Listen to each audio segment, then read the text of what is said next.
Evening, Ollie. Good evening, Mark. How are you doing? Yeah, not too bad, thank you. Nearly caught you out at the end of the little video then. Almost. Just trying to retweet. No, brilliant. I'm so pleased with how things have been going since we started up for season 2, Ollie. Last week's show with Russell and Ben, some great feedback from people, and so much. I've actually gone back and I don't know about you. I've actually gone back and checked out some of the references and things myself since the show. I should have got one of my notebooks out and actually made some notes during the show. Do you want to talk a bit about how who we have with us this evening and what the show's about tonight? Sure, yeah. So tonight's show is all about successfully embedding literacy and oracy into your school. I'm really keen to hear the evidence-informed practices and decisions from our two guests tonight around these two really important areas within our schools. Our first guest is Sarah Lambert. She works at Dubai College. She's an SLE there. She's also the founder of the Dubai Oracy Hub. So I'm looking forward to hearing a little bit about the vision, values, motivations behind the Dubai Oracy Hub and what's going to happen in the near future with it. She's founding fellow of the Chartered College of Teaching and has an MSc in Teaching and Learning. And you can find her on Twitter at SarahLambert81. Our second guest this evening is Danielle Duffy. She's head of English and head of Year 5 at Victory Heights Primary School. She's a massive advocate for reading, English, EdTech, languages, and you can find her on Twitter at Educator Abroad. So I'm really excited to welcome both of these fantastic guests to the show this evening, Mark. Me too, Ollie, but we did say we'd share a little bit about the conference before we brought them on. So viewers, if you haven't heard about the conference that Ollie and I are organising, here's a little slide about it. Now, 31 days, I think that's the screenshot from last week. I think it's a whole week. It's a whole week ahead since 31 days away, just doing a quick bit of maths there. Really, really excited about the event. We've got some fantastic speakers lined up already. If you are interested in joining us and speaking at the event, there are still some spaces on the agenda. And if you visit the site we've created, LearnLiveUAE.com, then on there's a call to action where you can click on it and go through to a little form where you can fill in what you'd like to talk and share about on the day. But we're running from 10 a.m. till 4 p.m. Gulf Standard Time. And we're really, really excited with all the things that we've got sorted for the event so far. We've managed to get some great prizes across the day. We've got 3 $100 Amazon vouchers, all sorts of stuff to sort of add a little bit of extra value and excitement to the event as well. Big thanks to our supporters so far. Classroom.cloud are supporting the event. We've got the National Education Group supporting with the Amazon voucher prizes. Guests are supporting the event as well. We've got loads of great companies that are really keen to try and help and support the event. So really, really excited about all of that. And linked to all of that, we've got a short little video to play you now, which should give you a bigger picture about what we're trying to achieve with the conference.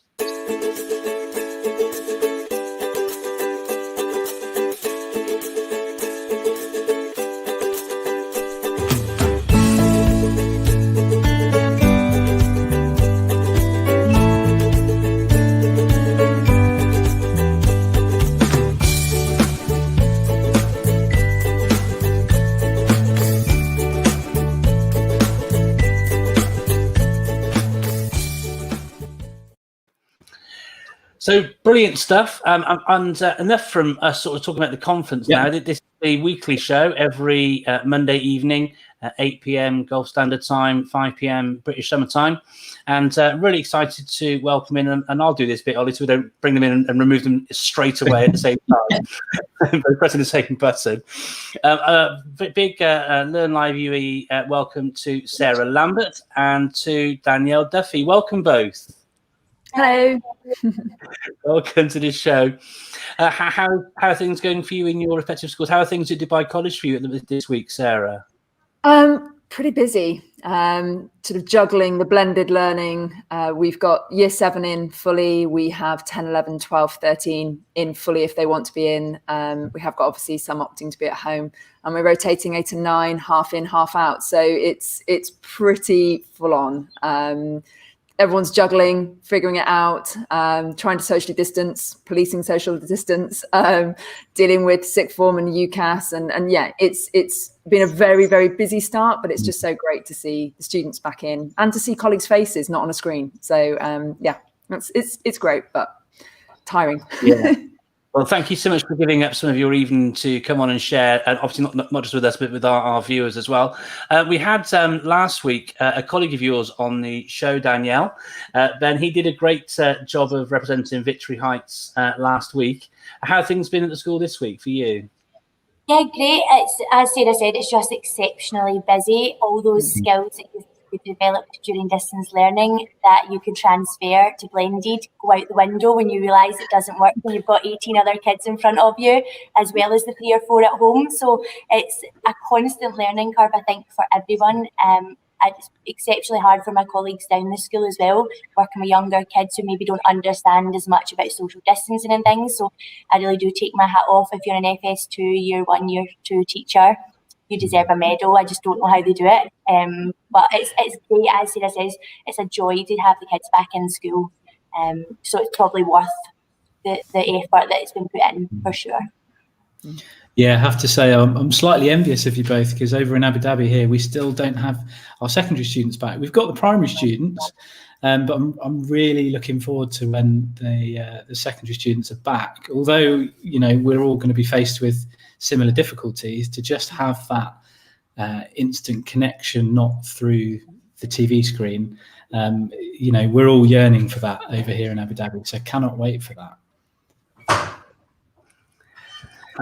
Just jumping straight into things a little bit, Danielle. I mentioned Danielle a moment ago, where you work and all of that, but could you possibly share with us a little bit about yourself and what you teach and your experience in education, and sort of what led you to where you are now, and the sort of roles that you have at Victory Heights? Is that okay?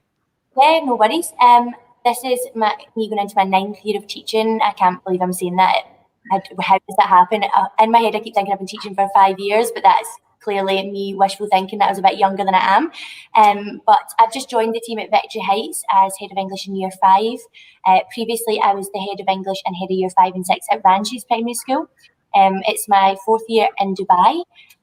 Previously, I worked in the west coast of Scotland in a school called Grammar Primary since my NQT year.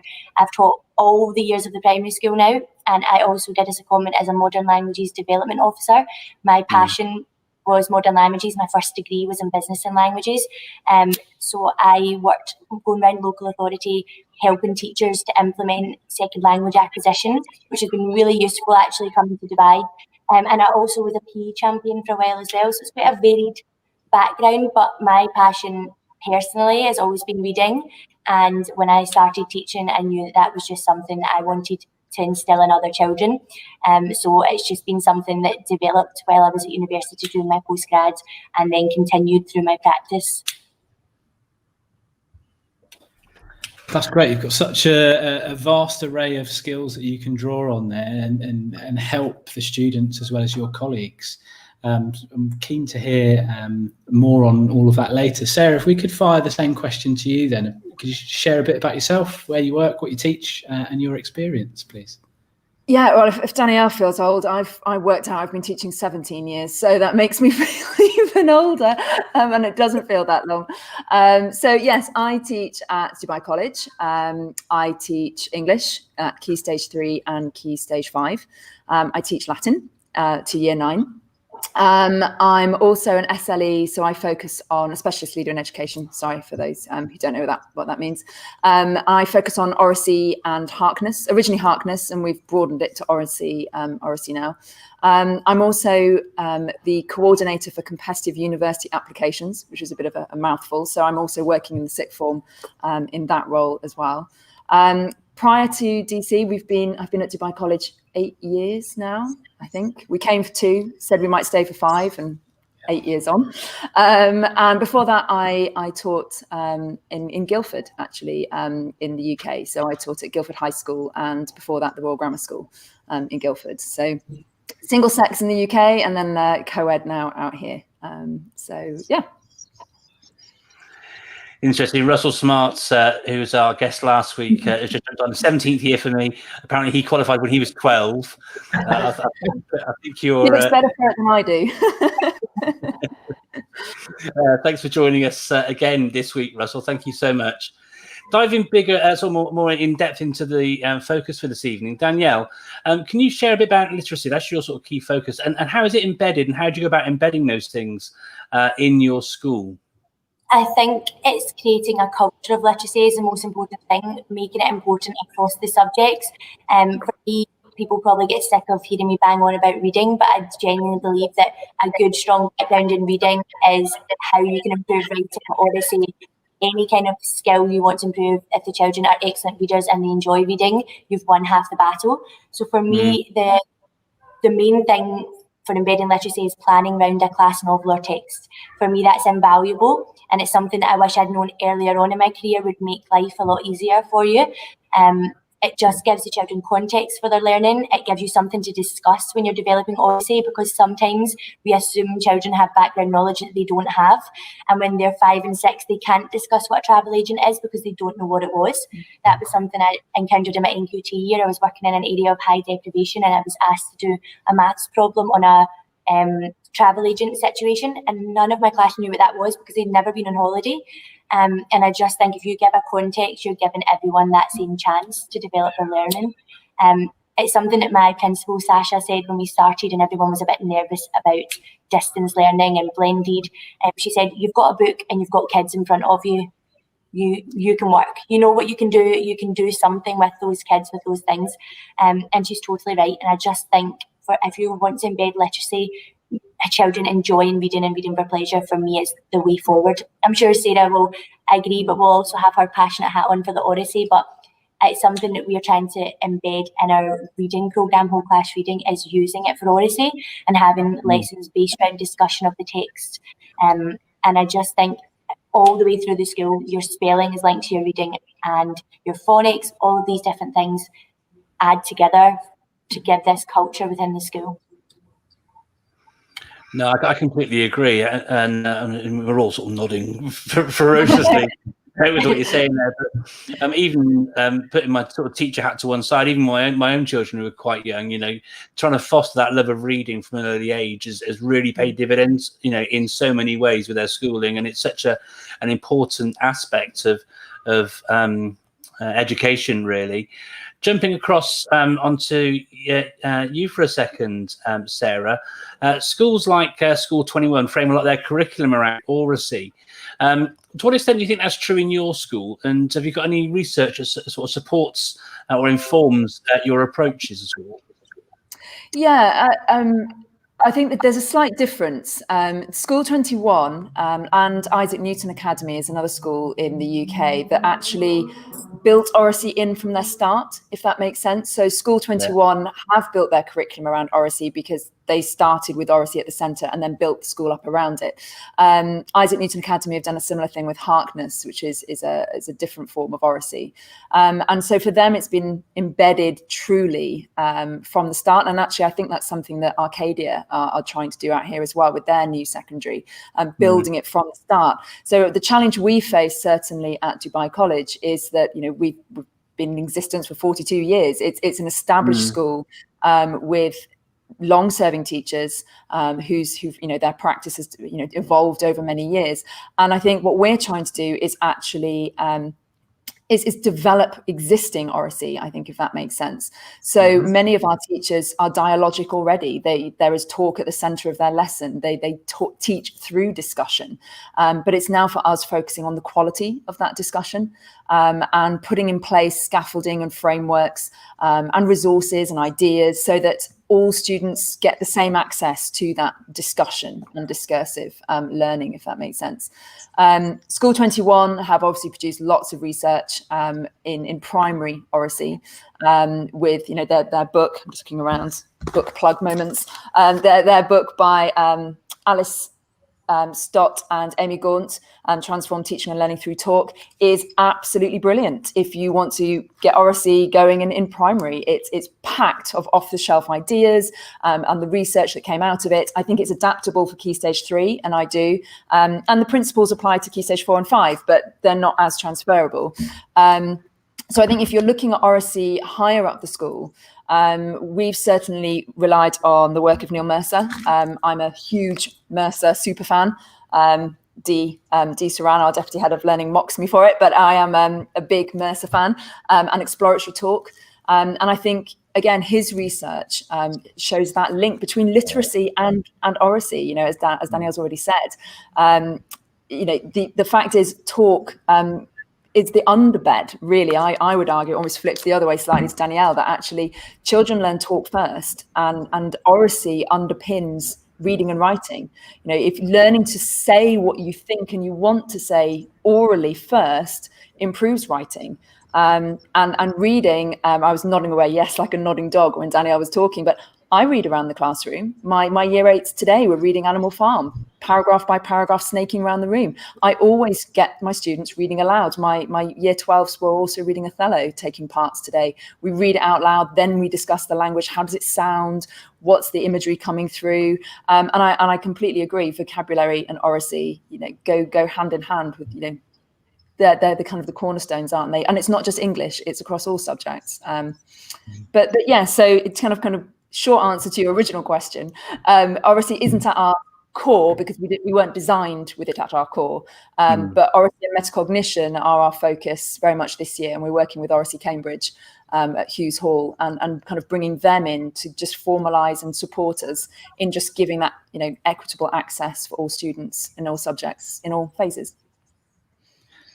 That's a great answer there. And we've had a comment come in from Eileen. Thanks for tuning in, Eileen. And this was one of our questions that we actually had for you both. But how do you bring on all the teachers in a school as teachers of literacy? Because many people just dismiss it as English teachers.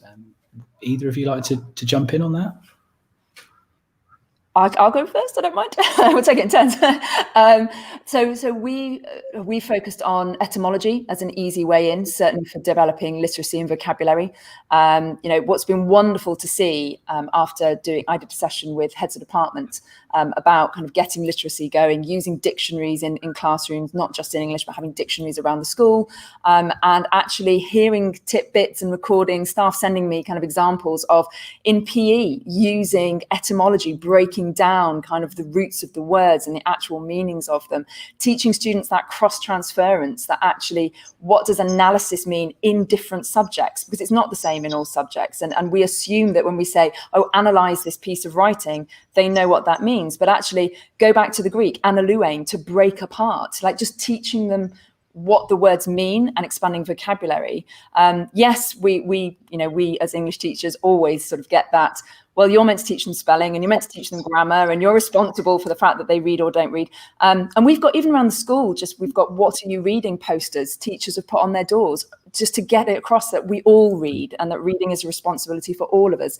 We issue reading lists in all subjects, just to kind of, again, just get it away from the English department are attached to the library, metaphorically as well as literally. It's just, for us, it's been a focus on vocabulary, word banks and etymology as a kind of a way in for all subjects. It's obviously a little bit different in primary when you have the class teacher teaching most of the subjects, but obviously we're very fortunate in Dubai that we have specialist teachers teaching quite a lot of the lessons. So I think for us, it's more about identifying the opportunities for reading and writing in other subjects, or for oracy. There's a programme, The Writing Revolution by Judith Hockman, that I was introduced to by Ben Rothwell, who was on last week. And it's amazing. It's all about teachers of other subjects using writing to develop their own subject. And they use speech as well, using powerful language and vocabulary, analysing pictures, using question words like who, what, where, why, when, to lead writing in their subject. In primary, the main way we have looked at it is obviously to be a bit more simplistic with the age of our learners, but we've been looking at a more comprehension-based focus in science. And again, we're focusing on vocabulary ninja. So you're using topic vocabulary words, you're using the science vocabulary, you've got mathematical vocabulary on all our displays. It's using that vocabulary focus. The kids can tell me now in year 5 what morphology is. I never thought I would see the day. These were things that I used to dread teaching. But it's amazing how simply focusing it in a different way can make such a difference. But I think it just is about, as Sarah said, creating that culture around your school. Have displays where you're exactly the same. What are you reading? When we do Eric time, everyone reads in class. The teacher reads while the children are reading, just to model good practice and to show that reading is important. It's not that time where you're approving seesaw posts or whatever while the kids read. You are reading and showing them the value in that time. So I think particularly with science and maths, the ones that are usually the most reticent to use it, I think, as Sarah says, the vocabulary is the way forward. You have to show that they understand the vocabulary or they will never understand your subject.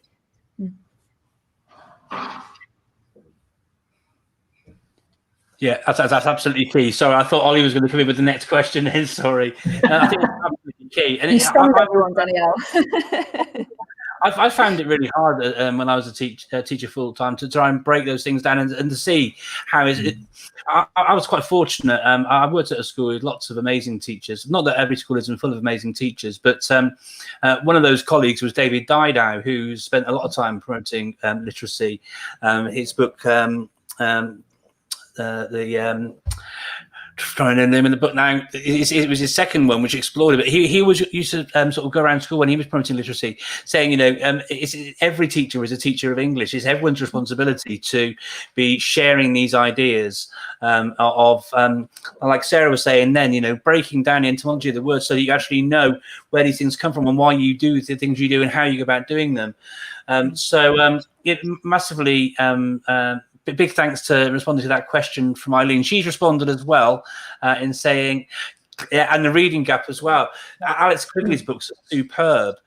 I'm also a big fan of, and I forgot his name the other day, but Jeff Barton, his Don't Call It Literacy book, one of the first books I read on the topic and found really, really helpful.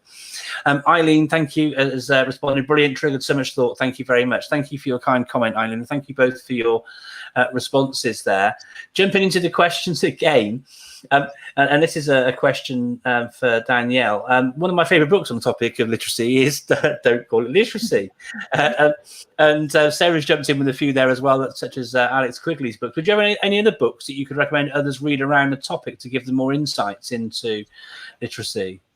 They're quite well known. They're not obscure ones that you're all going to jump and thank me for. You've probably heard of them already, but they're amazing. So I really love Reading with Meaning by Debbie Miller. It's all about deep comprehension and the metacognition factor of children being able to discuss their own learning. And it's something that I've been so impressed with moving to Victory Heights, where the children have something called Where Am I in My Learning? And it's in child-friendly language. It's a poster, and it has the kids are either paddling, swimming, snorkeling, or deep diving, and they know which one relates to how they feel about their learning. So this book really explores that level of comprehension beyond just what's on the page and them understanding how it affects their life. Another one that I really like is the Reading Strategies book by Jennifer Ceravello. It is more about finding a strategy that you can use to help any child. So it doesn't matter if it's your highest ability learner or your lowest. This book identifies a skill that they could improve on and gives you strategies that you can just lift and use straight away. So both of them really obviously helped my practice. Again, barking on about the reading, I can't help it. I try really hard to digress, but it's just one of those things. But on a more general level, the kind of obvious ones as well that are not purely literacy based, but the dual coding with teachers by Oliver Cavagliolo. It's something that I don't think I realised was as important as it is. It's something that you do naturally, I think. I remember being a student at university and drawing little pictures next to things to help me remember and using talk. as he says, use your visual and your audio to help, but it's not something that comes naturally to everyone. And I think really teaching those explicit things, every slideshow I make now has a little picture next to what I want the kids to remember, just to help those visual learners. So I think that really changed how I looked at my planning of literacy and how I can help the kids remember. Obviously, Ben is a huge advocate of retrieval practice. So you've got Love to Teach by Kate Jones as well, which is another amazing book that just help you teach literacy, and you can use those strategies as a primary teacher across the curriculum as well. Brilliant response there. Brilliant, thank you. Did you have any other books? I mean, are you actually sat on your library tonight, Sarah? I'm doing pretty well. I feel like Mary Poppins. I swept everything downstairs and brought them down with me. But I mean, Danielle's already mentioned this, but I actually use this with Year 7 just to sort of bridge that gap. I think it's great, and certainly working with students who need extra support SEND students as well. I think that's a really accessible and friendly. But just building on what Danielle said, I'm a huge like sketchnoting fan. So I teach the 6th form to use Cornell Notes anyway as a note-making system. So I do spend time when I pick up Year 12. So 2 weeks ago, I spent 2 lessons just teaching them Cornell Notes as a quick and easy pre-university prep. But as we're making notes in Heartless lessons, how they're going to just make the notes efficiently while talking. But I teach them code. So literally we just have symbols and, a theme is a heart and setting is a tree. And my notes are done that way. And just teaching them that visual correlation, I think it's just brilliant. And I think, it's lovely that it starts in sort of the primary, but we're still doing it in Year 12 and 13 because I think actually just bringing together those elements that Oliver kind of puts so beautifully in his book. That was actually going to be one of my kind of recommendations later of the non kind of education, but that's gone. So yeah, no, I think that's, for literacy, I think that, and I love Alex Quigley's books, and I was on a couple of his webinars in the summer. And the one he did with Voice 21, and he did one on his own as well. They are really worth finding online and watching. So they're just sort of half an hour bits on how to bring literacy and oracy together. So that I recommend that video rather than a book. Brilliant stuff. Thank you very much indeed. Got some comments from the audience as well. We've got Al Kingsley joining us, and he's you just brought one up, a cornucopia of literacy ideas. Also got Niall Statham joined us, and he's talking about how he loves the way that you're able to say what you think. So that's really good. Next question, Ollie. Yeah, I was just gonna we'll go to Danielle first, and then to Sarah. Obviously, we're right at the start of an academic year. What advice would you give to newly qualified teachers looking to promote literacy and/or oracy in their teaching and learning at school? For me, I'll start with the oracy this time instead of reading straight off the bat. But for me, talk to the kids about everything.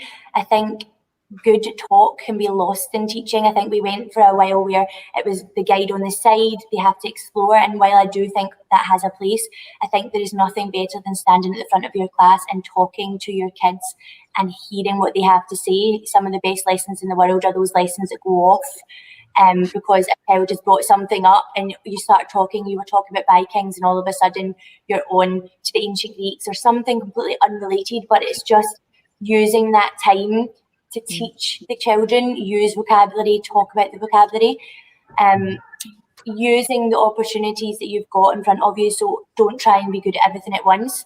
I think that is something that most NQTs do. You think you're going to do the perfect writing lesson, the perfect reading lesson, everything's going to just fall into place. Focus on one and get really good at it before, because as I said before, I think if you get the reading right, your writing will follow. Children who don't read do not produce great writing because they don't understand the conventions of the written word or how an author puts language across. So for me, it's always just focus on the reading. We've got quite a few NQTs at Victory Heights and they're all amazing. How they're coping in these situations right now is beyond me. I couldn't cope in a normal class situation for the first 3 weeks. I just thought my head was going to explode. So for me, it's all about vocabulary and reading. If you can get the kids to love reading, you've won half the battle. So for me, it's all about making reading exciting, telling kids they're so lucky that it's time to read their book. Don't use it as you were talking at break time, go and sit and read for 10 minutes. Something that teachers are so guilty of doing. it should be a reward. Oh my goodness, look how great your work is. You're going to get to read for 10 minutes. And if you forget your PE kit, don't tell them you can sit and read and watch at the side. No, because then reading's a punishment. It's not a reward.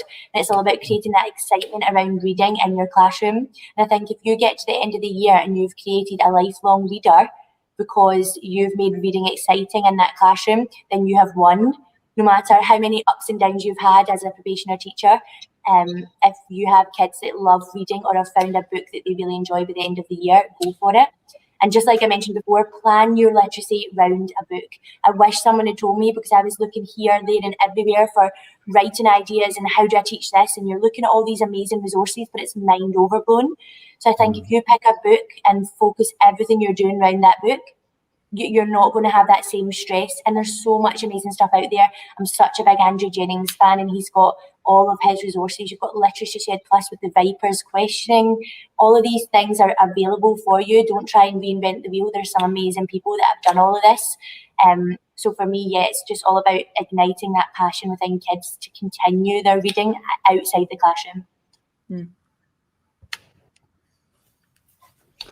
So over to you on your advice, Sarah. Yeah, I think as Danielle said, it's keeping it simple and just having one focus. I mean, when I think back, and it was a long time ago, but when I think back to my first NQT year, like the hours I spent planning one lesson and like almost over-resourcing it, which in some ways, you know, for NQTs right now in the current situation, paper is out the window to a certain extent. We can't provide those resources that we used to spend hours making and slicing up and doing in different coloured sheets and all the crazy things, when actually the simplicity, as Danielle said, is actually just get them talking. You know, with my year sevens, we're week 4, aren't we? We're autobiography and biography is always our starting unit with year 7, so that we get to know them, because they're coming from so many different schools to Dubai College. It's not a natural transgression through. They just don't know each other. So, and we don't know them. So by using our unit on autobiography, we're looking at Boy and Frank and kind of looking at text. But at the same time, you know, my year 7s have been interviewing one another. They're going to do This Is Your Life next week and tell the class about somebody else in the class. And so through that, I've taught them how to interview, what makes a good question, what's the body language, the non-verbal cues when interviewing with a mask and all you can see are their eyes, how are you going to, you know, just these little things that actually, it's just been lovely to see the class, you know, rotating in their 1.5 meter box, talking to one another, but actually using oracy and the text to kind of get to know one another. And for us, I think certainly at the moment, in the UK, there's been a lot about sort of the recovery curriculum, but I'd say actually it's more recovery talk and actually getting students confident again to interact with others and to find a voice that has either been dampened or suppressed online, where they felt disconnected or they have retreated back into a shell. You've spent 6 months coaxing them out and then they all sort of went back into their shells online again. Not all. I found it was actually one or the other. The quiet ones came alive online because suddenly there was just them in a room talking to me on a camera, and they became the most over versions of themselves. It was quite incredible. Whereas some of my more dominant students, who obviously quite like dominating in the classroom, shrank a bit because they felt different. So I think for NQTs, it's very much, you know, keep it simple. As Dana said, focus on one thing. But I would say talk, you know, give your students opportunities to become confident in their voice, because if they're confident in their voice, they become confident in themselves. And I think actually, you know, that confidence in who they are as a person, I think is quite important now with things going on, not just the pandemic, but with other movements in the world at the moment as well. It's having that confidence in who you are. And I think, you know, getting students talking, and whether it's about text, whether it's about talking through their maths with one another, it's talking in science, discussing an experiment. It's just finding ways to plan it in. And that would be actually kind of my tip, is don't over plan, but plan for talk and plan for reading. I think we plan for writing a lot, but actually kind of consciously thinking, this isn't just 5 minutes of they're going to just talk in pairs. That's what we've written in the planner, like pair talk for 5 minutes. Is that talk actually, you know, is it constructive? Have you actually given them, you know, question tags? Have you given them stems to use? Have you given them a role? Have you actually given some direction so that it's productive talk and it's exploratory? So yeah, keeping it simple, focusing on one thing I completely agree with. Get them talking to find out about themselves and be confident, but actually plan in the talk and the reading, as Danielle says, to value it rather than it just be a side route to something else. That's a really great response there, and there's two things that link quite nicely between what you've shared there and what Danielle shared earlier as well, about actually going into the depths of actually giving them the frameworks so that success is obvious. So rather than just having, like you've said, right, 5 minutes, go and talk about, what you've been doing, actually providing them that framework for that, or when they're going to do their reading, for example, what you shared before, Danielle, giving them that framework around all of that really supports that. You mentioned some great ideas in your answer there, Sarah. Have you got any places people might want to go to sort of find out ways that they can help to frame talk within the classroom? Voice 21, I kind of feel I promote them all the time, but they have some wonderful, and certainly go through my Twitter feed, and I've created an oracy, are they called like a bookcase now on Twitter? I haven't got the lingo, where you sort of collate all the people. Bookmarks. Bookmarks. Maybe you've made a Twitter list.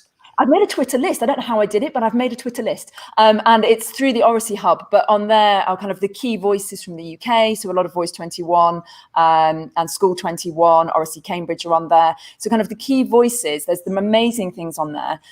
But, Voice 21's website, the book I showed at the beginning, Transform Teaching, just has these, the roll cards, 6 key roll cards that you can just share with students and allocate them a role, and they've all got little stems on them. Talk detectives is an amazing idea as well to get students. I mean, that's the one thing we haven't talked about actually, is teaching listening as well as teaching oracy, because you have to listen well to be good at talking effectively, I think, and kind of productively. But they've got some amazing worksheets, and yes, in the Twitter feed, lots of kind of visual cards, and the oracy framework developed with Oracy Cambridge and Hughes Hall is absolutely brilliant for if you want an actual delineated framework to pin your curriculum to, if that makes sense. And before the summer, I was at Victory Heights doing that with Sasha and with Fran and Laura, and actually just looking at how Victory Heights can develop their curriculum around the framework. So that would be my recommendation for Voice 21. That's really great. Thank you very much, Sarah. That kind of leads on to another question. Sorry if I'm jumping. I've lost track of whose turn it is, Ollie, so I'm just going to steam ahead. I hope that's all right. One of the questions was about the UAE Oracy Hub, and I'm guessing you kind of like alluded to it a bit, talking about the Twitter feed there and so forth and so on. But how's that come about? And for the people who are viewing, how can they get involved? Is it limited just to schools in the UAE? I think Eileen, for example, is a teacher outside the UAE. So if somebody wanted to get involved in any way, shape, or form, is there other ways that can take place? So it's live, but it's not live yet, in kind of a smokes and mirror sort of way. So we wanted to launch it last term, and it was going to launch off the back of an evening we were going to host at my college on Harkness. So we were going to have a Harkness evening, because that's how we'd been originally developing our oracy for 3 years. And we were having a showcase evening where you'd come and watch a mini Harkness lesson, and we'd talk about Harkness, and then off the back we were going to launch the Oracy Hub, and then everything locked down and we paused it. So the plan is to relaunch it, but probably not until the second half of this term. I think everyone at the moment is frazzled, dealing with just getting their classrooms up and running. But once everyone's settled a bit, the plan is to launch it a bit like this, but more sort of a spark show and tell for grown-ups. So 10-minute presentations, probably getting 3 speakers in a session, and then a Q&A, sharing best practice essentially, and getting some speakers from the UK. So bringing in some of the big names to get them to just present and share some practical tips and ideas. But certainly how we envisage it is being EYFS right up to university. Like it's not limited to any age group. And I think actually I learned so much talking to Victory Heights and kind of listening to sort of Danielle's ideas tonight. I've kind of already got a few things to just go away and play with year 7. So I think we learn a lot from listening to one another. So getting involved at the moment, we've just been trying to build some momentum on Twitter. And yes, hopefully, fingers crossed, after half term, certainly there's an appetite. So a bit of a plea really, if anybody would like to present 10 minutes on even just a strategy that they've used, an example of oracy, an activity that worked really well, how you're getting oracy working in. I'd love to know how FS1 and FS2 use circle time and kind of get that sort of turn taking established that I try and teach to year 13 around a Harkness table. So those parallels are there. It's just the scale. So yes, please, I'd love people to either just private message on Twitter, but just let us know if you'd like to present, then it would be fantastic, because we don't want it to be the Dubai College show. It's very much, I'm hugely about collaboration. I just love talking about talk with other people, and Arcadia are on board, Victor Heights are on board. It would just be good to have maybe another secondary, established secondary on board as well, out to Abu Dhabi. I mean, it would be fantastic to sort of just bring together. It's something that Voice 21 were doing during lockdown. They were doing some amazing webinars. So it's similar to that idea. And there are loads of our oracy hubs established in the UK. Tower Hamlets have one. It's just sort of, it's almost bringing over here this unification of kind of working together to give all students access to oracy and to find their voice. And, we're all about breaking down the competition between schools out here. I just don't think it's necessary. I think actually we're all trying to do what's best for children. So that was kind of the motivation behind it. And it was also coming off the back of my master's and kind of all the research I'd done on the benefits, and I'd been looking at confidence and measuring confidence off the back of Harkness. And I was just blown away with what we saw in very short time at Dubai College, that I wanted to share that and to also bring in as well. So it's ready to be born. It's just not quite alive yet. So, Ollie, do you know any secondary schools in Abu Dhabi that could perhaps, if there's anything we can do? Yeah, we'll talk after the show. I mean, there's the UAE research network. With the research network anyway, I'm sure BSAC will want to be involved too. It's just, I'd like it to kind of move away from necessarily the big names and bringing in some of the newer schools as well. We'll just dive in then to another question. Obviously, this episode's titled "How to Embed Literacy and Oracy into Your School," and we've had some great answers on where you can find resources, some examples from both of your schools as to what you've been up to, as well as some recommendations for newly qualified teachers. Could you just each share your kind of top 5 tips on how to embed literacy and oracy in your school, framed around an area of your choice, please? Danielle, you can go first. For me, the first thing, as Sarah said previously, you have to plan for these opportunities. So this year at Victory Heights, on our long-term planner, we have a curriculum map. We've included the oracy opportunities beside what we're studying in humanities, for English, all of these things. So you're actually planning an opportunity for the kids to draft and create their own talk or speech or discussion, depending on what you're doing. Next week, my children are going to write a speech as a Viking from How to Train Your Dragon. It's just actually putting those opportunities into the learning. My second one would be Eric time, so everyone reads in class. I am such an advocate of this. 20 minutes a day, ideally, or 3 times a week if your timetable is tight, where the children purely read for pleasure. There's no discussion, there's no questions, there's no making it seem like a chore. It's them reading a book that they enjoy in the classroom situation. It was obviously much nicer prior to COVID, when you could all sit somewhere comfortable and really make it a thing. But my class right now are sitting on little individual desks, and they still cheer when I say it's Eric time. And it's something that, for me, it's the biggest shift in attitude you see of the kids, when you take away the fact that they have to analyse the book, or that you're going to read it to them, or they're going to have to answer questions, and just tell them you can just enjoy this book for 20 minutes, and they totally change their attitude. Even the hardest classes I've had, you end up with kids who love reading from that. Another one would be, as I said before, plan English and literacy around a text. I think it keeps it simple, it gives it a focus, and even if you're an NQT to a very experienced teacher, you will learn something new about the kids' abilities.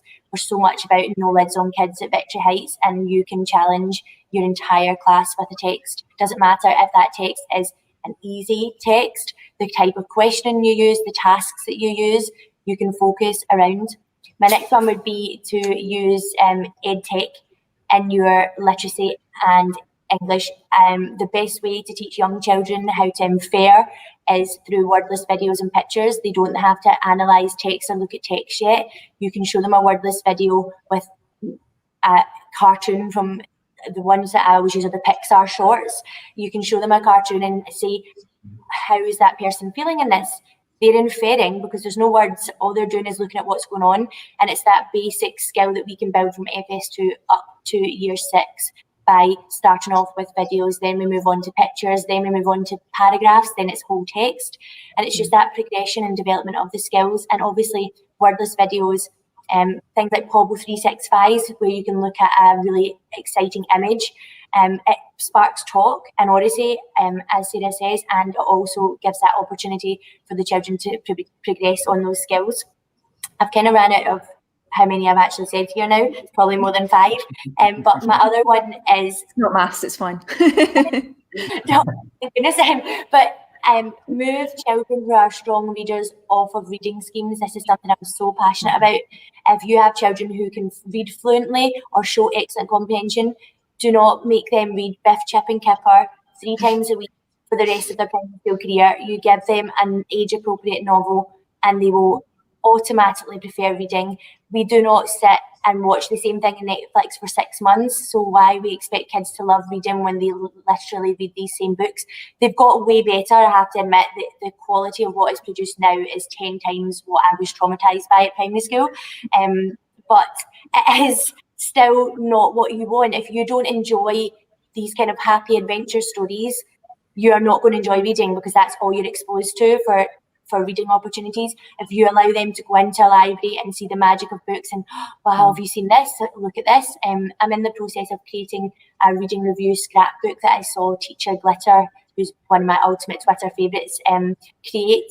So I'm reading The Nowhere Emporium by Ross Mackenzie right now, a great Scottish author that I'll champion here. But he has written this wonderful book. So I've created this exciting page for the kids with a little door that opens and things, just to get those reluctant readers sucked into the text.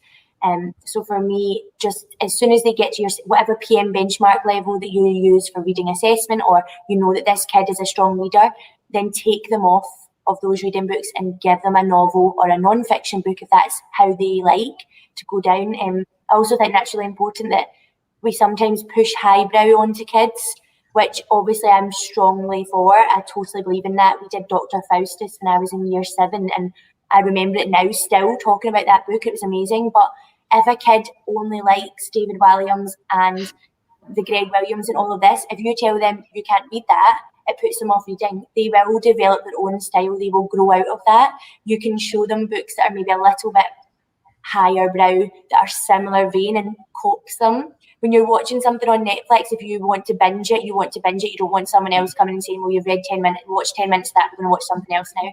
And I think it's the same with books. You have to let them choose what they want. We wouldn't force them to watch something on TV. And if they're seeing it as a pleasure reading, we shouldn't be forcing them into something that they're not maybe ready for.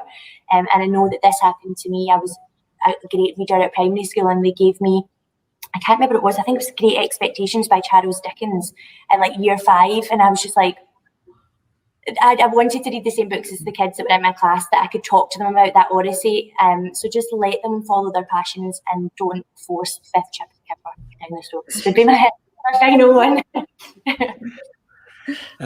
Thank you very much for that, Danielle. I love that Netflix reference as well. One of the things I thought was really lovely that sort of came out of the last 18 months or so, I guess, was that Bookflix idea, where you have a, because you've read this, you might also like this and this, like your Amazon recommendation sort of thing, which I think is a great way to sort of link through the previous reading to other types of fiction that the young people might like. Have you used something like that at the school yourself?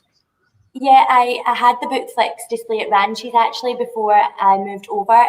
Just on that thread, when you're planning, if you're going to plan round a class text, I would say is always choose a book that has a sequel.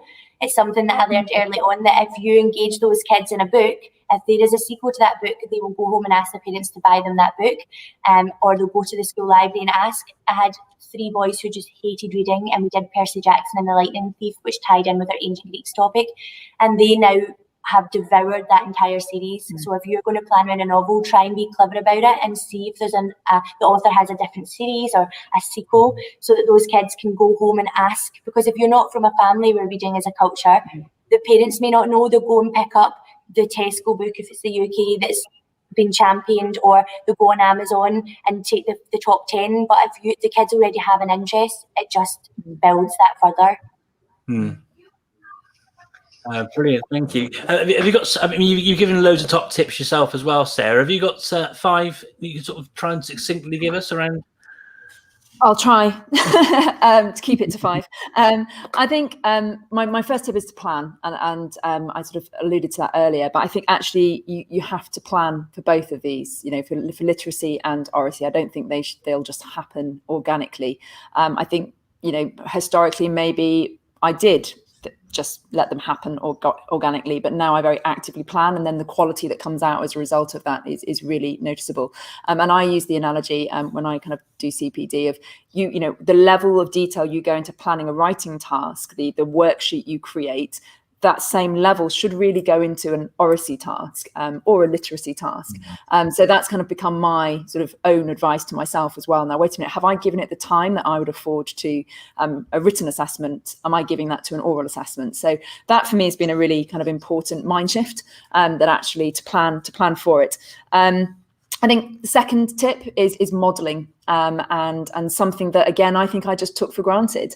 And I, you know, hand up guilty historically of saying, right, put together a presentation on X and we'll watch them next week. I didn't explicitly go through what makes a good presentation, how do we stand, the use of cue cards, what visuals work well, do you have audio or not, where do you look in a room? So actually modelling is really important, and it's something I've really been focusing on the last year. So radio advertisements, we listened to a few examples, they deconstructed it. Having deconstructed it, they could then plan and do their own. Speeches, we watched a really bad speech the other day with Year 7. We're going to watch an Obama, kind of some really good rhetoric coming up, and having seen models and examples, they can then see what they're trying to emulate. I think, you know, unless you see what the end goal is, you know, there is a ceiling. You don't quite know where to, you don't know what you don't know. And I think actually we're guilty of sometimes not scaffolding, and, you know, and going to Harkness, sort of up at the top end of the school, show them what a really bad discussion looks like, where someone's fallen asleep, somebody else is dominating and shouting people down, somebody else is like creating a transcript of everything that's being said. I almost show all the bad qualities of what's a really bad kind of example of talk, and then kind of model the good. So number 2, model. 3, scaffold. And again, this kind of comes back around to the planning, but if you want a quality end product, we do scaffold and build. And Danielle, you were just saying again with the reading, kind of scaffolding and kind of developing and modeling and tracking it through the school. So I think giving teachers and students, so now helping staff, supporting staff with quick and easy things that they can go and use, producing resources. So I have, which we can't use at the moment, but for Harkness lessons, I produced cue cards that the students could dish out and have. On one side, it would say challenge or develop or add or question. I think those are the 4 I narrowed it down to. And that they had to do one of all of those different types of utterances in the lesson. On the back were prompts for them if they were struggling to do that skill, to actually challenge an idea that someone else had made. They actually had the cues on the back. So providing scaffolds at any age, and, you know, as we said before, roll cards, stems, examples. So I think number 3 for me is scaffold. Number 4 is talking about it. And, you know, we've said that all evening, haven't we? It's what we're doing right now. Keeping it on sort of the agenda formally, maybe in departments or as a school, but certainly just having that time to talk to colleagues. One thing I certainly really enjoyed in my master's, having to actually go and talk to colleagues around the school, and actually having that period of talking to somebody. And we both said we never have time for this. How often do we actually talk about teaching in a really engaged way, rather than talking about students or talking about admin? So I think talking about it, and that's sort of meta talk, bringing in the metacognition as well. And I get students to talk about talk as well in a reflection. What went well this lesson? We established ground rules as a classroom for oracy, and we co-construct that. So the students themselves come up with them. We narrow and filter to a manageable and applicable list of 10 that we can actually use on a weekly basis. But them co-constructing that and acknowledging we respect everybody's view, we make eye contact, and those sort of ground rules. So I think talking about it is number 4, and number 5, right back round, making time. Time is the golden thing for teachers, isn't it? We don't have enough of it, but I think if you're planning for it, then you're making time for it. And I do think that actually, plan it into your scheme of work. I would say for a secondary teacher, plan to have one focused talk activity per week. It depends how many times you see a class. I'm lucky in English, we have 3 lessons and a reading lesson. We've protected a reading lesson at my college for Key Stage 3. So I have a lot of access, so I can easily plan at least one very focused planned talk. But for a subject that maybe only sees them twice, do it once a fortnight. In primary, if you're with your class all day, try and do one thing a day. It only has to be a 15-minute activity, but make time to read if you want to sort of build the literacy, but make time to talk. And I also say, with giving it time, be patient. And I think that's the other thing as well. We like quick fixes, we like quick measures, we want to be able to see an outcome, but actually, Harkness took us 3 years to actually start seeing it embed and come through. So I think it's a journey. All of this is a journey. Literacy is a journey, and that continues right the way to being adults. I still look words up and sort of model that to my own children, that actually, I don't know what a word means. I go and get, I'm old school. I like to get a physical dictionary and actually look it up, and I'll remember it, look it up on my phone. I'm less likely to. So I think plan, model, scaffold, talk about it, and give it time. 5. It's almost like you planned that answer there. Yeah, that was the least natural, wasn't it? Sorry. Absolutely. I planned. And then you modelled, and then. I know. I think we're teachers. How are we doing for time, Ollie? We doing all right? We're all right. We've got 5 minutes left. So we'll jump into something. Go on, Mark. That gives us time to ask our regular 2 questions, doesn't it? It does, yeah. So obviously, you've both shared so much sage advice, great places to go, books to read. Could you each just recommend a non-educational book that's had a positive influence, impact on you as an educator and a leader? We go to Danielle first. Mine was The Power of Now by Eckhart Tolle. It's kind of like, it's not a self-help book, but it's about living in the moment and being able to grasp. And I think that was something that I really need to. I am an overthinker and probably an over-planner when I first started in teaching. I would analyse every moment of my practice, everything that I did, everything that I could improve on. And I think learning to live in the now, to talk about, reflect on your practice in the moment rather than dwelling on it, and to know that there's always going to be something that you don't get done. So like prioritising your to-do list to those now jobs and later jobs, it just helped me get my head around that, because I like everything to be done, but a little bit of a organisation obsession. So that just gave me that focus on a personal perspective on how to focus better as a teacher on the now rather than the assessment down the line or this or that, because you actually get better outcomes from your kids when you're focusing on the now. I totally agree with Sarah about the planning and modelling. I couldn't agree more on that, and I'm not saying don't plan, but being able to focus on the moment in the class and not my plan didn't work, or they've got their GL assessment, have I covered this? It's just about that focus on that precise moment. And another one, it was just a kid's novel that I read, I think it was probably year 4. It's called The Phantom Tollbooth by Norton Juster. And I think that book is probably what made me want to be a teacher, what made me want to make people love to read. You know, when you just read a book that you absolutely love and it sticks with you.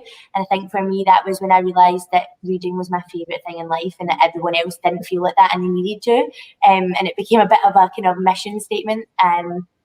Like my mum and dad used to say I would have read a bottle of shampoo if they put it in front of me, and I think it was that book that sparked it. And I just think that if kids can find their own book just like that, that is where you'll hook them forever. But maybe that's idealistic, but I do believe that there is that book out there for everyone. Brilliant. Thank you very much, Danielle. And if you had enough time now, Sarah, to find another educational book from the that you were going to share. I have 2.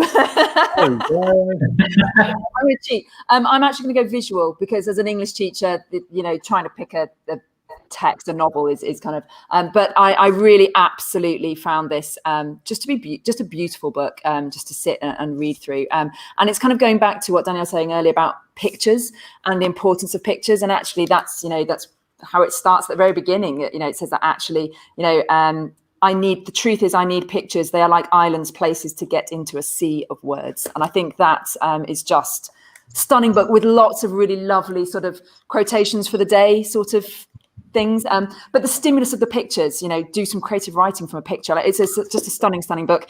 And this one I tweet a lot. This is another person I'm a super fan of, Grant Snyder. I think he's actually an orthodontist by day, but he's a comic strip illustrator, and he writes for the New Yorker and the New York Times, and his cartoons are just stunning. Lots of amazing things, picking off famous artworks. This one's about finding your voice, which I have it blown up on my wall in the classroom. I'm such a geek. My teacher planner has one of his things on the front. So yeah, like just for stimulus, and again for literacy. Some of his cartoons are actually just words, different words. My ideas, incandescent, buzzworthy, big, just single words with images to go with them. It's just a beautiful book. He's got a second one out, but I haven't yet had it shipped from America. But Shape of Ideas, any age, it's just a beautiful book to read. So yeah. Cool. That's some fantastic recommendations there. I'm a big fan of Charlie Schultz, who originally did the cartoons for Peanuts in way back when. So I definitely need to be checking that one out for myself as well. So thank you very much for that. Our final question for the evening is around a piece of technology. I think the specific question says, which EdTech tool makes your working life easier and why? But going to Danielle first, what it could be an app, it could be a website, it could be a program. What's your sort of go-to tool that helps your life, makes your life easier as a teacher? Literacy-wise, it would be using something like Literacy Shed for wordless videos. But overall, as a teacher, I'm going to do the obvious one, Seesaw. The stuff you can do with Seesaw to develop talk. If the child is shy, they can record themselves and you watch it without them having to have an audience in front of them. You can listen to them read on it. You can create reading activities. You can do writing. So for me, I can't imagine now teaching without Seesaw. It's revolutionised. I think having that period of distance, it just showed how valuable a tool it is to improve all areas of the curriculum, and it really does enhance rather than detract from the learning. I think with EdTech we have to be careful with that balance, but for me it's a very obvious one, but the things that we've been able to do with that is just wonderful. Brilliant, thank you very much. Apologies, I've got a young person, year 5 rather than year 6. Sorry, but you're trying to grab my attention to the side here. It'll just be a few more moments, mate. Sarah, what's your go-to tool to help you? Yeah, so from a very sort of obvious and again, Dee Saran will probably be kind of jumping about with joy that I'm finally a Teams convert, having resisted Microsoft Teams for so long. But actually the channels. So for me and Oracy last term, using channels and just having students go off in groups, go off in pairs, record their discussion, play it back. I have to say, convert and fan of Teams and channels. And as an app, which is a bit more niche, Equity Maps. Which is only available through Apple. So we use really old iPads from the cupboard at DC, but I use it for tracking discussion. It's absolutely amazing. You can literally track who has spoken. So it makes this beautiful spider web as the lesson goes on, and you just tap away at the different students that you've put in their layout. But out the back end, I can code it as well. So once you're kind of adept at tracking the discussion, I can then also question, challenge, use of evidence, development of previous idea, link back to another idea. So I can actually code what they've said. And then the data that comes out the back end is just brilliant. It can tell me equity, it can tell me gender split, it can tell me exactly how many times, for how long every single student spoke. It records it. And so I came across that from my master's research when I went out to Phillips Exeter in America last year before, time's flown, and did their humanities course for Harkness. They were using it, and it was just great to see that something I'd already independently adopted, they were also kind of championing as well. So yeah, if you want to track discussion and look at patterns and look at participation and quality, then actually Equity Maps is my top app recommendation. Oh, definitely check that out. Brilliant stuff. Thank you. Ollie, do you want to just wrap things together? Yeah, just going to bring in a comment here from Niall. Testament to our two guests, Danielle and Sarah, this evening, that really enjoyed it. Might be the best one so far. Thanks for the comment, and thanks to Danny from the guest education team for tuning in. Again, you know, lauding praise to both of you for sharing all your wisdom. So thank you. Thank you so much. And then final one from Eileen, you know, loving the salient message of developing oracy within our curriculums. I think it's massively important. And then, of course, it would be wrong if we didn't thanks for tuning in, Dee, that, you know, yep, she does love teams. I'm a teams convert too. I know Mark is as well. You know, what would we all do without teams in the current situation? So thank you both so much for sharing this evening, connecting and collaborating with people across the UAE. It's been fantastic to have you both. No, thank you. Thank you for the invite. It's wonderful. Hear all about oracy. I need to get on this. I was supposed to go to the Harkness training actually in March. So looking forward to being able to develop that further. Well, as soon as we can all swap schools again, I'll be back up at Victory Heights, so we can liaise. Brilliant stuff. Thank you so much, and thank you to everyone who's been viewing this evening, and all the lovely comments from Russell Smart, Sal Kingsley, to Danny at Guess. Everybody, thank you so much for joining us, and until next week, it's goodbye from all of us. Thank you very much. Thank you. Thank you.